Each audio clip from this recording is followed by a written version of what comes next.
नमस्कार प्रिय विद्यार्थियों, मैं Vishal Arya, physics faculty at Kota career point Kuchaman city. एक बार फिर से स्वागत करता हूं अपने यूट्यूब चैनल पर physics by Vishal Arya, physics faculty Vishal आर्य।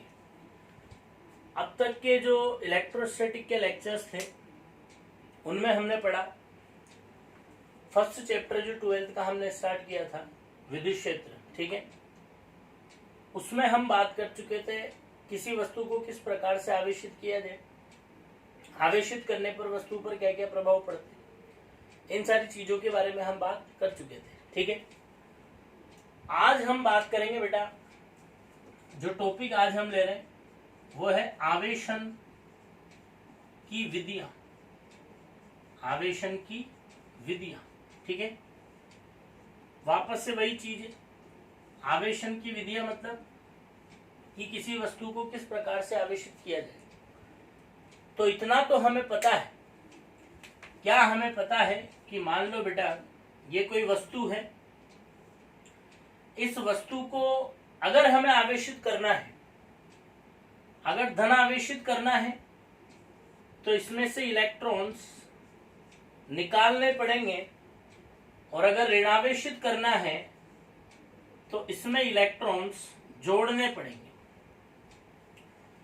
मतलब किसी वस्तु को आवेशित करने के लिए इलेक्ट्रॉनों का, वस्तु में से इलेक्ट्रॉनों का आदान प्रदान करना पड़ेगा। ठीक, अब एक चीज यहां पर आती है कि भाई इलेक्ट्रॉनों का आदान प्रदान करें तो करें कैसे। क्लियर है यहां तक बात? ठीक है भाई, ऐसा तो है नहीं कि कोई वस्तु है, हमने एक चिमटा लिया, वो चिमटे से पकड़ पकड़ के से इसमें से इलेक्ट्रॉनों को क्या कर दिया, बाहर निकाल दिया। ऐसा तो पॉसिबल नहीं है। अरे समझ में आ रही क्या तक बात? ठीक है, इलेक्ट्रॉनों को किस तरीके से हम बाहर निकालेंगे, ये चीज अपने को देखनी। क्लियर है बात? ठीक है, तो यहां पे जो आवेशन की विधियां जो मैं बता रहा हूं, इसमें बेसिकली मैं बता रहा हूं क्या, इलेक्ट्रॉनों के आदान प्रदान की विधियां, वस्तु में से इलेक्ट्रॉन किस तरीके से हम निकाल सकते हैं, किस तरीके से उसमें इलेक्ट्रॉन जोड़ सकते हैं, इन विधियों के बारे में हम बात करेंगे। ठीक है, तो कुछ विधियों का मैं नाम लिख रहा हूं, जैसे आवेशन की विधियां। आवेशन की विधियों में पहला आता है बेटा घर्षण द्वारा आवेशन। काय के द्वारा? घर्षण द्वारा आवेशन, इनका नाम लिख लीजिएगा, घर्षण द्वारा आवेशन। दूसरा आता है चालन द्वारा आवेशन। ठीक है, तीसरा आता है प्रेरण द्वारा आवेशन, प्रेरण द्वारा आवेशन। ठीक है, चौथा इसमें हम लेंगे तापायनिक उत्सर्जन द्वारा आवेशन। ठीक है, तापायनिक उत्सर्जन द्वारा आवेशन। पांचवा हम इसके अंदर लेंगे प्रकाश विद्युत उत्सर्जन द्वारा आवेशन। छठा हम इसके अंदर लेंगे क्षेत्र उत्सर्जन द्वारा आवेशन। ठीक है, सातवां हम लेंगे द्वितीयक उत्सर्जन द्वारा आवेशन।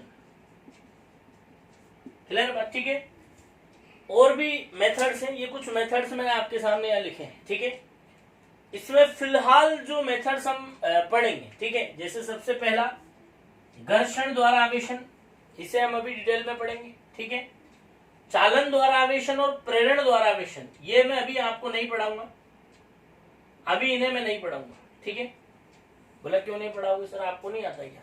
भाई आता है। ठीक है, पर अभी नहीं पढ़ाऊंगा। क्यों?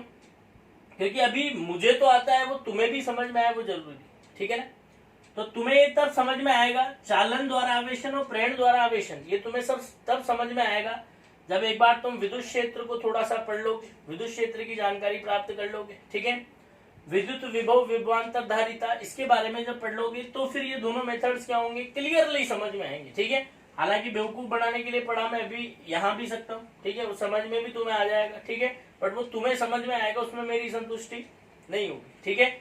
तो मैं भी संतुष्ट हूँ, इसलिए मैं इनको तुम्हें टॉपिक में बाद में पढ़ा दूंगा पक्का, ये गारंटी है, ठीक है ना। तापायनिक उत्सर्जन, इनके बारे में दो शब्द अभी आपको क्या किए जाएंगे, बता दिए जाएंगे। क्लियर है यहाँ तक बात, ठीक है। तो एक बार हेडिंग लिख लीजिए, आवेशन की विधियां, और पॉज करके इसे नोट कर लीजिए कि कौन कौन सी आवेशन की विधि है। लिख लीजिए, लिख लिए, ठीक। चलो अब हम बात करते हैं, इसमें जो सबसे फर्स्ट मेथड हम ले रहे हैं आवेशन की विधियों में, वो पहला मेथड हम ले रहे हैं बेटा घर्षण द्वारा आवेशन। काय के द्वारा आवेशन? घर्षण द्वारा आवेशन।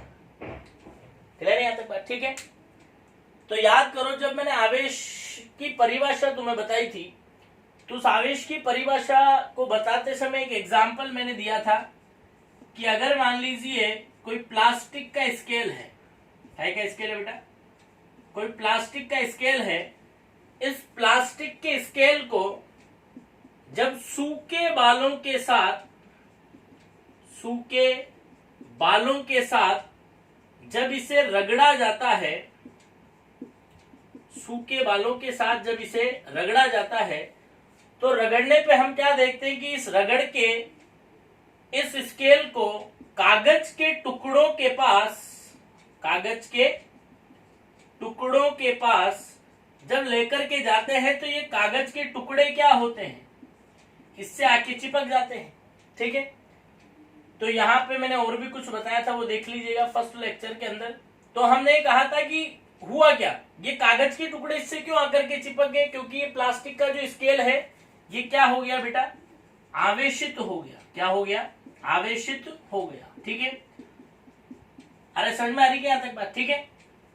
वहां पे इनडायरेक्ट वे में मैंने तुम्हें घर्षण विद्युती पढ़ाया था। यहाँ पे इस प्लास्टिक के स्केल को सूखे बालों के साथ जब हमने रगड़ा, तो सूखे बालों के साथ जब हम इसको रगड़ते हैं, तो ये जो आवेशित हुआ, ये जिस मेथड से आवेशित हुआ वही क्या है बेटा, घर्षण द्वारा आवेशन, ठीक है। तो घर्षण द्वारा आवेशन को शब्दों में किस तरीके से हम मानेंगे? अच्छा एक चीज और यहाँ पे देखना, बाल जो है ना भाई सूखे ही होने चाहिए, ठीक है। अगर गीले बालों में या फिर तेल लगे हुए बालों में, गीले बालों में या तेल लगे हुए बालों में अगर इस स्केल को आप रगड़ेंगे और फिर कागज के टुकड़ों के पास लेकर के जाएंगे, तो कागज के टुकड़े उससे नहीं चिपकेंगे। क्यों नहीं चिपकेंगे? क्योंकि ये आवेशित नहीं होगा। क्लियर है बात, ठीक है। वो क्यों नहीं होगा, तो उसके पीछे भी रीजन क्या है, घर्षण ही है, ठीक है। अब समझना घर्षण द्वारा आवेशन क्या होता है, ठीक। तो पहले मैं इसे लिखा देता हूं कि घर्षण द्वारा आवेशन है क्या, ठीक है। देखो बेटा है क्या, कि जब आप करेंगे क्या, दो वस्तुएं लेंगे, क्या करेंगे बेटा, दो वस्तुएं लेंगे, ठीक है। दो वस्तुएं, इनमें स्पेशलिटी होनी चाहिए कि जो दोनों वस्तु हैं, ये दोनों वस्तुएं भिन्न भिन्न पदार्थों की होनी चाहिए, ठीक है। अरे समझ में आ रही क्या बात, ठीक है। तो दो वस्तुएं लेंगे जो भिन्न भिन्न पदार्थों से बनी हुई होगी, ठीक है। इन दोनों वस्तुओं को जब हम क्या करेंगे, आपस में रगड़ेंगे, आपस में जब हम करते क्या बेटा, रगड़ते, ठीक है। तो रगड़ने पे होता क्या है, ये हो गई वस्तु एक और ये हो गई वस्तु दो, ठीक है। जब आपस में हम इन्हें रगड़ेंगे, तो रगड़ने पे होगा क्या, एक वस्तु इलेक्ट्रॉन त्यागेगी और दूसरी वस्तु इलेक्ट्रॉन ग्रहण करेगी। क्लियर है यहाँ तक बात, ठीक है। तो जो वस्तु इलेक्ट्रॉन त्यागेगी उस पर धनात्मक आवेश आ जाएगा, और जो वस्तु इलेक्ट्रॉन ग्रहण करेगी उस पर ऋणात्मक आवेश आ जाएगा। आवेशन की जो प्रक्रिया है, इसे ही घर्षण द्वारा आवेशन कहा जाता है। समझ में आती है यहाँ तक बात, ठीक है।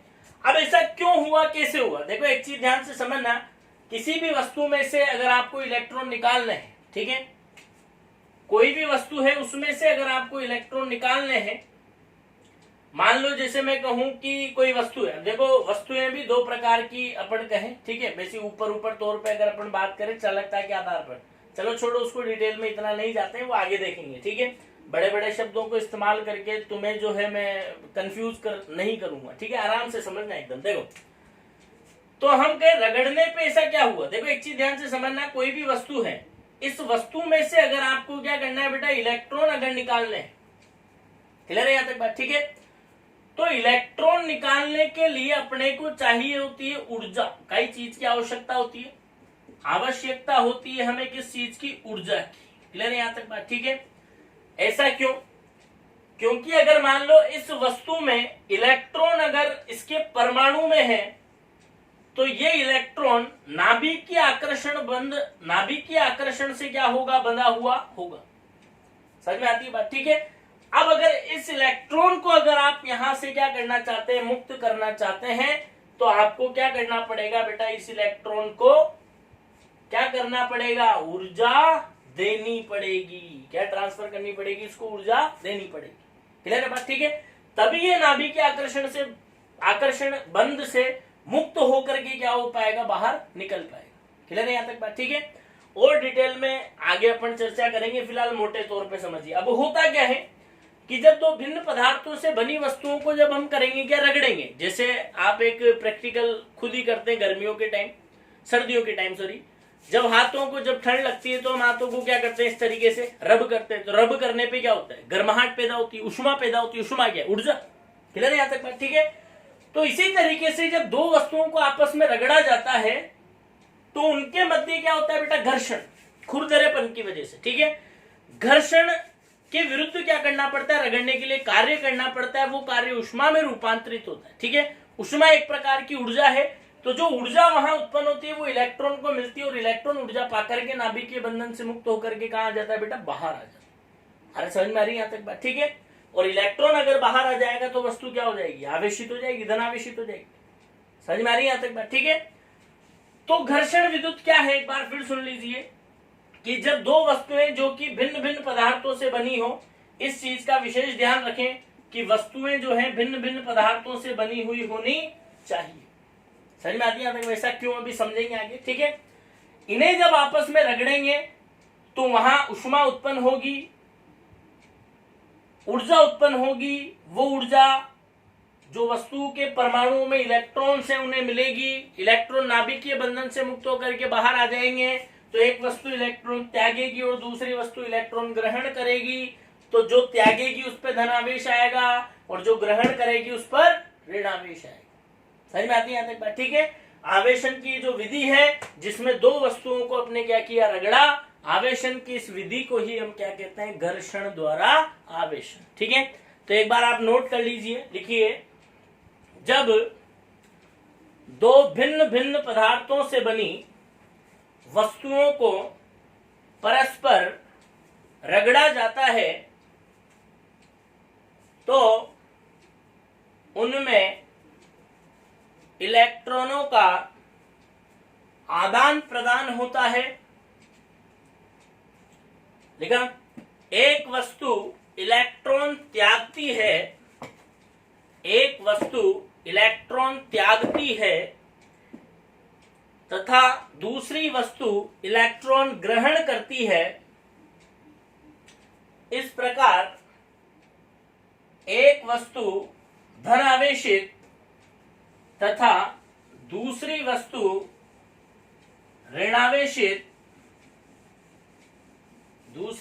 ऋणावेशित हो जाती है। क्लियर है यहां तक बात, ठीक है। आवेशन की इस प्रक्रिया को ही घर्षण द्वारा आवेशन कहते हैं, ठीक है। अब एक चीज और देखना, घर्षण द्वारा आवेशन की जो प्रक्रिया है इसकी कुछ विशेषताएं हैं, या आप बोल लीजिए आवश्यक शर्त है, ठीक है।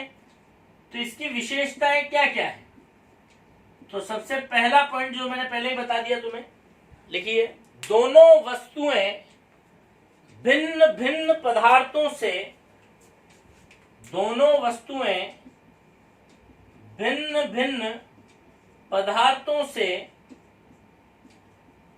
बनी हुई होनी चाहिए। दोनों वस्तुएं भिन्न भिन्न पदार्थों से बनी हुई होनी चाहिए। ऐसा क्यों, अभी देखते हैं, ठीक है। दूसरा पॉइंट इसमें देखना, दूसरी जो इसकी विशेषता है वो क्या है कि इसमें अपन ने क्या किया, वस्तु नंबर ये है 1 और ये हो गई हमारे पास वस्तु नंबर 2। समझ में आ रही है यहाँ तक बात? ठीक है, इन दोनों को जब हमने क्या किया, आपस में परस्पर इनको हमने रगड़ा, परस्पर रगड़ा। क्लियर है यहाँ तक बात? ठीक है, तो परस्पर जब हमने इनको रगड़ा तो रगड़ने पे क्या हुआ, एक ने इलेक्ट्रॉन त्यागा और दूसरे ने इलेक्ट्रॉन ग्रहण किया। मान लो पहली वस्तु ने इलेक्ट्रॉन त्यागे, कितने त्यागे, मान लो n इलेक्ट्रॉन त्यागे, तो दूसरी वस्तु ने कितने इलेक्ट्रॉन ग्रहण किए भाई, n इलेक्ट्रॉन ही ग्रहण किए। अब जिसने इलेक्ट्रॉन त्यागे उस पर कैसा आवेश आएगा, धनात्मक। तो पहली वस्तु पे जो आवेश आया Q1 वो होगा पॉजिटिव, और कितना होगा, 1 निकालोगे प्लस ई, 2 निकालोगे प्लस 2, n निकालोगे तो प्लस का Ne। कितना आवेश आएगा पहली वस्तु पे, प्लस Ne। और दूसरी वस्तु ने इलेक्ट्रॉन ग्रहण किए, कितने इलेक्ट्रॉन ग्रहण किए, जितने उसने त्यागे उतने ही ग्रहण किए, सही है ना? ठीक है, तो दूसरी वस्तु पे कितना आवेश आएगा, उसने ग्रहण किए तो माइनस, कितने n ग्रहण किए तो कितना आएगा, माइनस का Ne। अब देखो साफ साफ तुम्हें दिख रहा है कि घर्षण द्वारा आवेशन की जो प्रक्रिया है उसमें दोनों वस्तुओं पे जो आवेश आता है वो परिमाण में कैसा होता है, समान, और प्रकृति में कैसा होता है, विपरीत। एक पे प्लस तो दूसरे पे, स्पेशलिटी क्या है, एक पे जितना प्लस दूसरे पे उतना ही माइनस। ठीक है, तो लिखिए इस प्रक्रिया में दोनों वस्तुओं पर परिमाण में तो कैसा आवेश आएगा, आवेश जो आएगा वो परिमाण में कैसा होगा, समान, और प्रकृति कैसी होगी, विपरीत। कैसी होगी, विपरीत। देखिए इस प्रक्रिया में दोनों वस्तुओं पर समान परिमाण किंतु विपरीत प्रकृति का आवेश प्राप्त होता है, समान परिमाण किंतु विपरीत प्रकृति का आवेश प्राप्त होता है। ठीक, चलिए बहुत बढ़िया। नेक्स्ट अब बात करते हैं अपन तीसरा। अब एक चीज और ध्यान से समझना, इस प्रक्रिया में ऋणावेश उस वस्तु पर आता है जिसकी इलेक्ट्रॉनों को आकर्षित करने की प्रवृत्ति क्या होती है, अधिक होती है। ठीक है, तो हम कहेंगे ऋणावेश किस पर आएगा, ऋणावेश उस वस्तु पर आता है जिसकी इलेक्ट्रॉन आकर्षण की प्रवृत्ति क्या होती है, इलेक्ट्रॉन आकर्षण की प्रवृत्ति अधिक होती है। ये इलेक्ट्रॉन आकर्षण की जो प्रवृत्ति है बेटा, इसको बोलते हैं इलेक्ट्रॉन एफिनिटी। क्या बोलते हैं इसको, इलेक्ट्रॉन एफिनिटी। ठीक है ना, इलेक्ट्रॉन को आकर्षित करने की प्रवृत्ति जिसकी इलेक्ट्रॉन एफिनिटी ज्यादा होगी उस पे कैसा आवेश मिलेगा, ऋणावेश। ठीक है, क्योंकि देखो हुआ क्या, दोनों वस्तुओं को जब आपने रगड़ा तो रगड़ने पे क्या देखने को मिला, ऊर्जा उत्पन्न हुई, वो दोनों वस्तुओं के इलेक्ट्रॉनों के पास गई, दोनों के इलेक्ट्रॉन लूज हुए। क्लियर है यहाँ तक बात, एनर्जी दोनों को मिली तो लूज डीले दोनों के इलेक्ट्रॉन पड़े। ठीक है, अब होगा क्या भाई, इसकी भी इसको इलेक्ट्रॉनों को आकर्षित करने की प्रवृत्ति है, इसकी इसके इलेक्ट्रॉनों को आकर्षित करने की प्रवृत्ति है। तो इस इलेक्ट्रॉनों को आकर्षित करने में जो कशमकश है उसमें जीतेगा वो जिसकी इलेक्ट्रॉन को आकर्षित करने की प्रवृत्ति क्या होगी, ज्यादा होगी। समझ में आती है यहाँ तक बात? ठीक है, तो ऋणावेश उस वस्तु पर आएगा जिसकी इलेक्ट्रॉन आकर्षण की प्रवृत्ति क्या होती है, जिसकी इलेक्ट्रॉन एफिनिटी क्या होती है, ज्यादा। लिखिए तीसरा पॉइंट, ऋणावेश उस वस्तु पर आता है, ऋणावेश उस वस्तु पर आता है जिसकी इलेक्ट्रॉन आकर्षण की प्रवृत्ति, ब्रैकेट में लिख लीजिए इलेक्ट्रॉन एफिनिटी, इलेक्ट्रॉन आकर्षण की प्रवृत्ति ब्रैकेट में लिखिए इलेक्ट्रॉन एफिनिटी अधिक होती है। समझ में आती है यहां तक बात, इलेक्ट्रॉन एफिनिटी अधिक होती है। अरे लिख लिया ना? ठीक है, अच्छा एक चीज चौथा पॉइंट और लिखा देता हूं कि ये जो घर्षण द्वारा आवेशन है ना बेटा, ठीक है, इसे घर्षण विद्युत भी कहा जाता है। क्या भी बोलते हैं इस प्रक्रिया को, घर्षण विद्युत, फ्रिक्शन इलेक्ट्रिसिटी भी इसे कहते हैं। ठीक है, तो फोर्थ पॉइंट ये भी लिख लीजिए, इस प्रक्रिया को घर्षण विद्युत भी कहते हैं, इस प्रक्रिया को घर्षण विद्युत भी कहते हैं। लिख लिया? ठीक है, तो ध्यान रखना इसकी विशेषता क्या है कि दोनों वस्तुएं जो है भिन्न भिन्न पदार्थों की होनी चाहिए, ठीक है। जैसे ये चीज देखी होगी आपने, जैसे ये मार्कर है, ये मार्कर है, दोनों को अगर आपस में मैं रगड़ता हूँ, ठीक है, रगड़ के अगर कागज के टुकड़ों के पास लेकर के जाऊं तो ऐसा कुछ नहीं होगा। क्यों नहीं हो रहा? कागज के टुकड़ों को क्यों नहीं खींचेंगे वो अपनी तरफ? क्योंकि उनमें आवेशन नहीं हुआ, ठीक है। क्यों नहीं हुआ आवेशन? वापस से वही देखना। अब ये जो पहला है इस चीज का मैं रीजन तुम्हें देता हूँ, ठीक है। भिन्न भिन्न पदार्थों से क्यों होनी चाहिए? क्योंकि अगर भिन्न भिन्न पदार्थों से नहीं बनी होगी, समान पदार्थ से अगर बनी होगी तो दोनों की इलेक्ट्रॉन आकर्षण प्रवृत्ति क्या होगी? सेम। और दोनों की इलेक्ट्रॉन आकर्षण प्रवृत्ति अगर सेम है तो फिर दोनों बराबर तरीके से क्या करेगी? इलेक्ट्रॉनों को एक दूसरे की तरफ खींचेगी, तो कोई आवेशित नहीं हो पाएगा, ठीक है।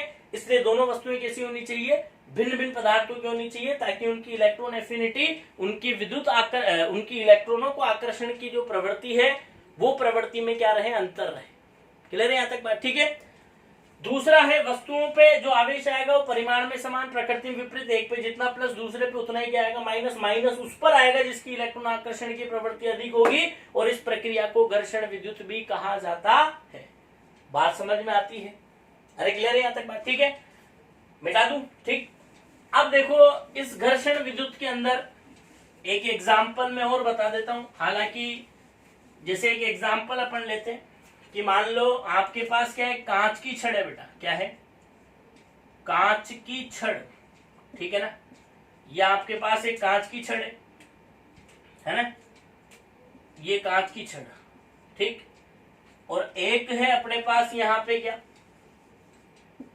एक है रेशम का रुमाल गले में डाल के, है ना, तू आ जाना कहीं भी मत आना भाई, ठीक है। अभी लॉकडाउन चल रहा है। ये है रेशम का कपड़ा, ठीक है।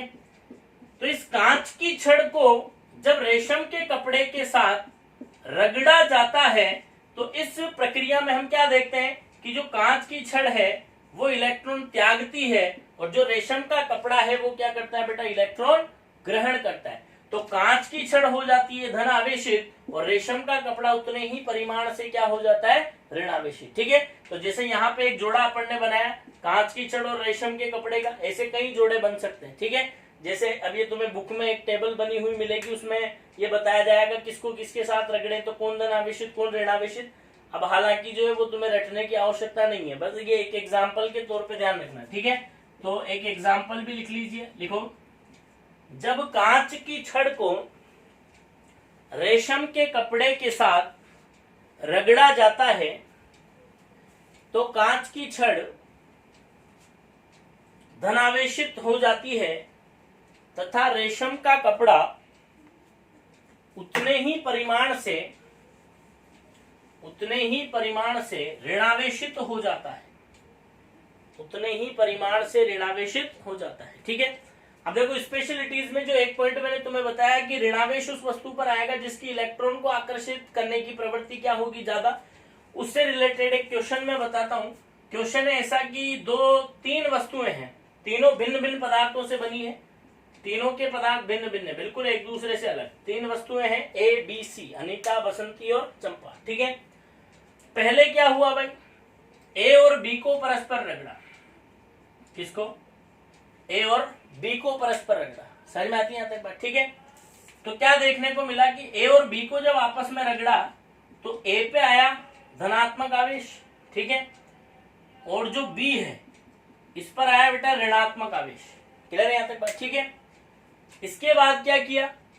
बी और सी को परस्पर रगड़ा, है ना, बी और सी को परस्पर रगड़ा। क्लियर है यहाँ तक बात? ठीक है। तो क्या देखने को मिला कि बी पर आया धनात्मक आवेश और जो सी है उस पर आया ऋणात्मक आवेश। क्लियर है यहाँ तक बात? ठीक है। तो क्वेश्चन ये है कि अगर मैं ए और सी को रगड़ता हूं, किस को रगड़ता हूं? ए और सी को, ठीक है। तो आपको बताना है ए पर किस प्रकार का आवेश आएगा और सी पर किस प्रकार का आवेश आएगा, ठीक है। वीडियो को पॉज कर लीजिए, सोचिए, पॉज कर लीजिए और सोचिए। चलो क्वेश्चन भी लिख लो साथ के साथ, फिर जवाब देता हूं। लिखो, पहले क्वेश्चन लिखो। देखो, दो वस्तुएं ए व बी को परस्पर रगड़ने पर ए पर धनावेश तथा बी पर ऋणावेश प्राप्त होता है। इसी प्रकार बी व सी को रगड़ने पर बी पर धनावेश व सी पर ऋणावेश प्राप्त होता है। लिखा? लिखो तो यदि ए व सी को परस्पर रगड़ा जाए तो इन पर आवेश की प्रकृति बताइए। सोच लिया सबने? ठीक है, चलो देखते हैं, सब अपने आंसर चेक कीजिए, किसका सही आया किसका गलत। जिसका सही आया बहुत बहुत बधाई, जिसका गलत आया उसे all the best, next time सही करें। ठीक है, तो देखो सबसे पहले अपन बात करते हैं सॉल्यूशन में कि ए और बी को जब हमने आपस में रगड़ा, ठीक है, तो क्या देखने को मिला कि ए पे जो आवेश आया वो आया धनात्मक और बी पर कैसा आया बेटा ऋणात्मक। और ये हमें अच्छे से पता है ऋणात्मक आवेश उस पर आता है जिसकी इलेक्ट्रॉन एफिनिटी ज्यादा होती है। बी पे ऋणात्मक आवेश आया, इसका मतलब बी की इलेक्ट्रॉन, या ऐसे बोलो ए पे धन आवेश आया, इसका मतलब ए की इलेक्ट्रॉन एफिनिटी बी से क्या है, कम है। समझ में आती है क्या तक बात? ठीक है, इसी प्रकार जब बी और सी को हमने आपस में रगड़ा तो बी पे कैसा आया बेटा, धनात्मक, सही है ना, और सी पे कैसा आया, ऋणात्मक। इसका मतलब बी की इलेक्ट्रॉन एफिनिटी किससे कम है, सी से कम है। क्लियर है यहाँ तक बात? ठीक है, तो अब हम बात करते हैं अगर ए व सी को आपस में रगड़ा जाए, ए व सी को आपस में रगड़ा जाए, ठीक है, तो ए और सी पे कैसा आवेश आएगा, तो इसको बोल लेते हैं अपन, ये हो गया रिलेशन नंबर 1 और इसको बोल लेते हैं अपन रिलेशन नंबर 2। ठीक है, अब ध्यान से देखो, ए का बड़ा भाई है बी इलेक्ट्रॉन एफिनिटी के मामले में, ठीक है, ए से बड़ा कौन है, बी, और बी से बड़ा कौन है, सी, तो ऑब्वियस सी बात है ए सी से भी क्या होगा, बड़ा होगा। ठीक है, तो यहां हम कहेंगे फ्रॉम रिलेशन 1 and 2, ठीक है, वी गेट, क्या पता लग रहा है अपने को, संबंध 1 व 2 से क्या पता लगता है, देखो क्या पता लग रहा है कि जो ए की इलेक्ट्रॉन एफिनिटी है वो सी से क्या होगी, कम होगी। क्लियर है बात? ठीक है, तो बताओ ए और सी को रगड़ रहे हो, इलेक्ट्रॉन एफिनिटी किसकी ज्यादा, बोल बोल बोल, सी की ज्यादा। जिसकी इलेक्ट्रॉन एफिनिटी ज्यादा उस पर कैसा आवेश आता है, ऋणात्मक आवेश, तो ए पे कैसा आएगा, धनात्मक, और सी पे कैसा आएगा, ऋणात्मक। यही क्या है हमारा आंसर। ठीक है, तो बेटा ये फर्स्ट मेथड अपना हो जाता है, लिख लीजिए इसको पॉज करके। ठीक है, चलो, तो ये हमारा पहला मेथड हो गया, घर्षण द्वारा आवेशन, चालन और प्रेरण द्वारा आवेशन हम आपको बाद में पढ़ाएंगे। अब हम आते हैं किसके द्वारा आवेशन, तापायनिक उत्सर्जन के द्वारा। तो सेकंड मेथड जो हम ले रहे हैं वो ले रहे हैं कौन सा, इसे मत लिखना, बस समझ लो, तापायनिक उत्सर्जन द्वारा, ये नाम के तौर पे मैंने लिखा दिया, ठीक है ना, तापायनिक उत्सर्जन द्वारा, लिखना नहीं है भाई, घर्षण द्वारा डिटेल में लिखना था बस। ठीक है, तापायनिक उत्सर्जन द्वारा कैसे, देखो तो हम कहेंगे क्या कि मान लीजिए कि कोई धातु है, ठीक है, लोहा, सोना, चांदी, तांबा, कोई सी भी धातु हो सकती है। ठीक है, धातु में क्या होता है बेटा, मुक्त इलेक्ट्रॉन पाए जाते हैं। धातु में क्या होता है, मुक्त इलेक्ट्रॉन। ठीक है, मुक्त इलेक्ट्रॉन इसके अंदर पाए जाते हैं, है ना, जैसे ये इलेक्ट्रॉन तापीय ऊर्जा की वजह से इधर उधर यादृच्छिक गति करते रहते हैं। हर समझ में आ रही है बात? ठीक है, ये ताप की वजह से इनके पास एनर्जी होती है, पर इनके पास इतनी एनर्जी नहीं होती है कि धातु में से क्या हो जाए, बाहर निकल जाए। ठीक है, अब किसी बाह्य स्रोत से अगर आप इन्हें क्या कर दें, एनर्जी दे दें, तो ये इलेक्ट्रॉन क्या होंगे, बाहर निकल जाएंगे। तो तापायनिक उत्सर्जन में इलेक्ट्रॉनों को किस तरीके से धातु में से उत्सर्जित किया जाएगा, बाहर निकाला जाएगा, समझना। तो इसके लिए हम करेंगे क्या, अगर धातु को उच्च ताप तक गर्म किया जाए, ठीक है, धातु को क्या करेंगे अपन, उच्च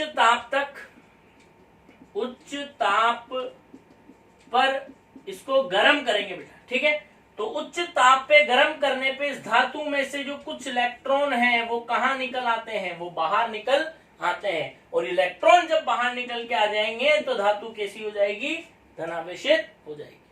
समझ में आती है यहाँ तक बात? ठीक है, तो इस तरीके से धातु को हमने धनावेशित कर दिया, टेम्परेचर इंक्रीज करके, इलेक्ट्रॉन को उत्सर्जित कर दिया टेम्परेचर इंक्रीज करके। तो इस विधि को हम कहते हैं क्या, तापायनिक उत्सर्जन द्वारा आवेश।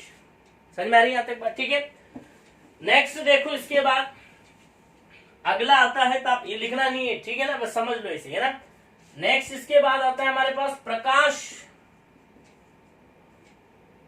विद्युत उत्सर्जन द्वारा, प्रकाश विद्युत उत्सर्जन द्वारा, ठीक है, फोटो इलेक्ट्रिक इमिशन, प्रकाश विद्युत उत्सर्जन द्वारा, है ना। तो इसमें क्या होगा कि हमारे पास कोई भी धातु होगी, ठीक है, इस धातु पे जब हम वापस से वही चीज, धातु है, इसमें क्या है, इलेक्ट्रॉन से मुक्त, ठीक है, इन इलेक्ट्रॉनों को अपने को बाहर निकालना है। तो जब इसके ऊपर क्या किया जाएगा, एक निश्चित आवृत्ति, जिसे देहली आवृत्ति कहते हैं, आगे पढ़ोगे फोटो इलेक्ट्रिक इफेक्ट में, जब इसके ऊपर प्रकाश बोल लो या फिर बोल लो विकिरण, एक निश्चित आवृत्ति या उससे अधिक आवृत्ति का प्रकाश या विकिरण जब डाली जाएगी, तो इसमें से कुछ इलेक्ट्रॉन्स क्या हो जाएंगे बेटा, कुछ इलेक्ट्रॉन्स बाहर निकल जाएंगे, उत्सर्जित हो जाएंगे, ठीक है। और इलेक्ट्रॉन जब इसमें से चले जाएंगे तो धातु कैसी हो जाएगी, धन आवेशित। आवेशन की इस प्रक्रिया को क्या कहा जाता है, प्रकाश विद्युत उत्सर्जन द्वारा आवेशन। समझ में आती है यहाँ तक बात, ठीक है। अरे क्लियर है बेटा, है ना। नेक्स्ट देखो, इसके बाद अगला जो था वो था क्षेत्र उत्सर्जन। कौन सा उत्सर्जन, क्षेत्र उत्सर्जन, ठीक है।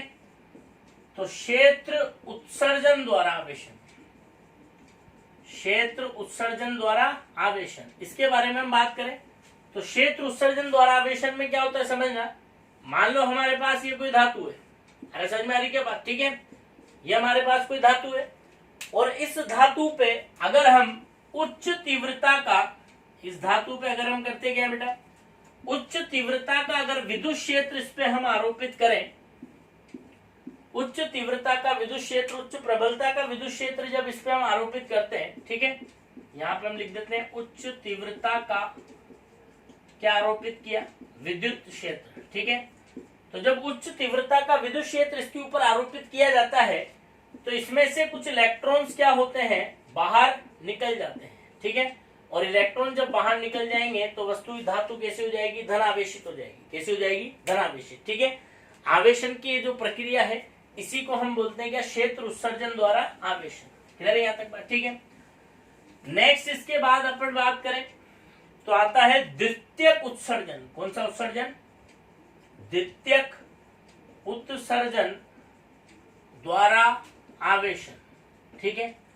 तो द्वितीयक उत्सर्जन द्वारा आवेशन में क्या होगा, अगर बचपन में तुमने कंचे खेले हो तो एक गेम खेला होगा जिसमें करते क्या थे, इस तरीके से कंचे रख दिए जाते थे, ठीक है ना, ऐसे कंचे रख दिए, जमा देते थे। क्लियर है यहाँ तक बात, ठीक है।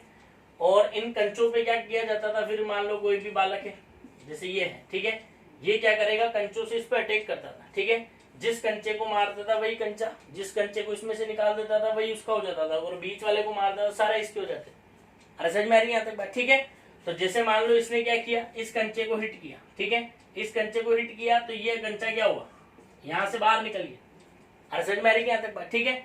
अरे बोलो यार, ठीक है। इसी को बोलते हैं द्वितीयक उत्सर्जन। क्लियर है बात, ठीक है। जैसे यहाँ पे क्या किया, कंचे से कंचा निकाला, कैसे निकाला, ये जो कंचे यहाँ पड़े इनकी एनर्जी क्या है, लो, ठीक है। और ये जो कंचा है इसको क्या किया, हाई एनर्जी के साथ उस पर फेंका, ठीक है। तो जाकर के जब वो उससे टकराया, अपनी एनर्जी क्या करी, अपनी एनर्जी का कुछ पार्ट उसको दिया और उसको भी क्या किया, साथ में लेकर के आ गया। समझ में आती है यहाँ तक बात, ठीक है। तो द्वितीयक उत्सर्जन में आपको करना क्या है, हमें पता है कि धातु जो है उसमें मुक्त इलेक्ट्रॉन होते हैं और तापीय ऊर्जा, मतलब उनके पास भी एनर्जी होती है बट इतनी नहीं होती है कि वो धातु की सतह से क्या हो सके, बाहर निकल पाए, ठीक है। तो अगर इस पर हम करते क्या है, उच्च ऊर्जा का एक इलेक्ट्रॉन पुंज या उच्च ऊर्जा के इलेक्ट्रॉनों की अगर हम इस पे बौछार करते हैं तो क्या देखने को मिलेगा कि ये इलेक्ट्रॉन जाकर के क्या करेंगे, इन इलेक्ट्रॉनों से टकराएंगे, ठीक है। और जब इन इलेक्ट्रॉनों से जाकर के टकराएंगे तो इन्हें भी क्या करके लेके आ जाएंगे बेटा, ये कुछ इलेक्ट्रॉनों को बाहर निकाल देंगे और वस्तु कैसी हो जाएगी, धनावेशी। समझ में आती है यहाँ तक बात, ठीक है।